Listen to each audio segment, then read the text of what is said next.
President, Mr. Speaker, members of the Senate, of the House of Representatives, yesterday, December 7th, 1941,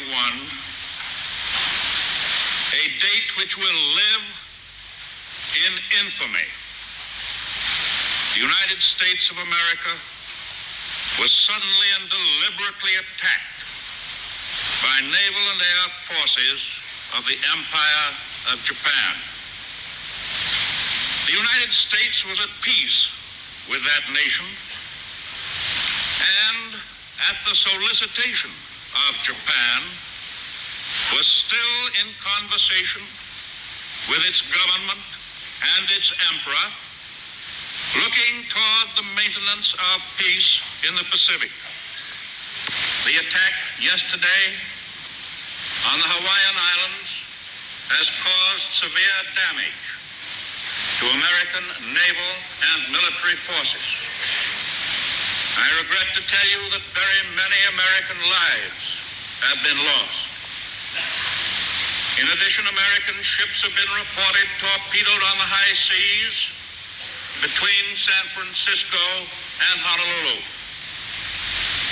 As Commander-in-Chief of the Army and Navy, I have directed that all measures be taken for our defense, but always will our whole nation remember the character of the onslaught against us.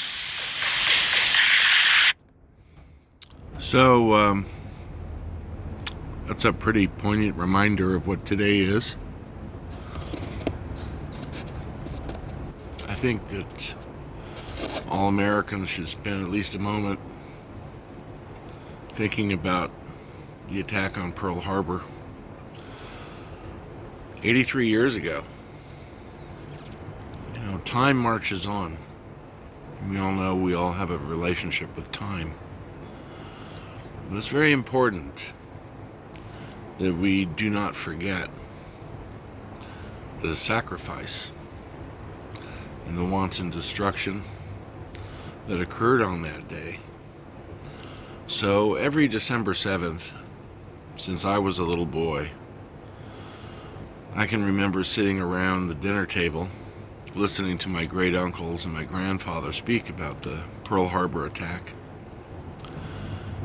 And my Uncle Bob Hammett was an airman in the Army Air Force based at Pearl.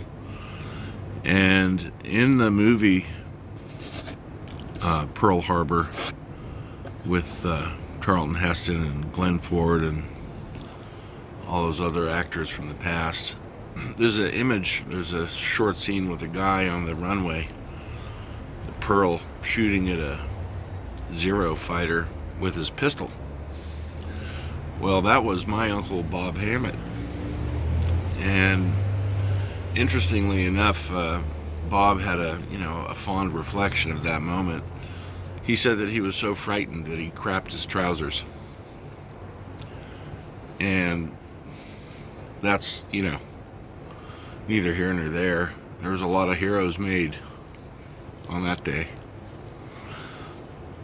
When I was married, for my honeymoon, I took my new wife to Oahu, and there we stayed in luxury at one of the nicest hotels for 2 weeks and toured the island, did a lot of surfing and snorkeling and swimming, as you do. But I made a point to visit the Arizona Memorial. And oddly enough, for some reason, the Navy launch that takes you from the port of Honolulu out to the Arizona Memorial was completely empty except for my new wife and myself and this wonderful Navy commander, a young lady who had been in charge of taking American civilians out to this place. And inside the memorial, there are all the names of everyone who was lost during that conflict.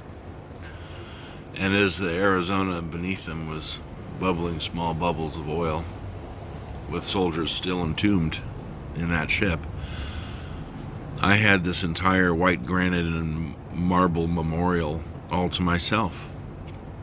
And so I said a prayer, and I thanked them. So all of us have a lot of freedom because of the sacrifices that were made by American heroes. I like to think of President Roosevelt as being our finest president ever, a man who rose to the occasion. He did fireside chats and discussed things with Middle America and described the movements of Washington and all the decisions that were being made back when government was by the people and was for the people. So on this December 7th, if you could just take 5 seconds or a minute or more and bend a knee and say a prayer, I think that would be meaningful. And I would like all of us to think about making sure that our children and our grandchildren are aware of what happened at Pearl Harbor on December 7th, 1941. Thanks, everybody. Have a wonderful day.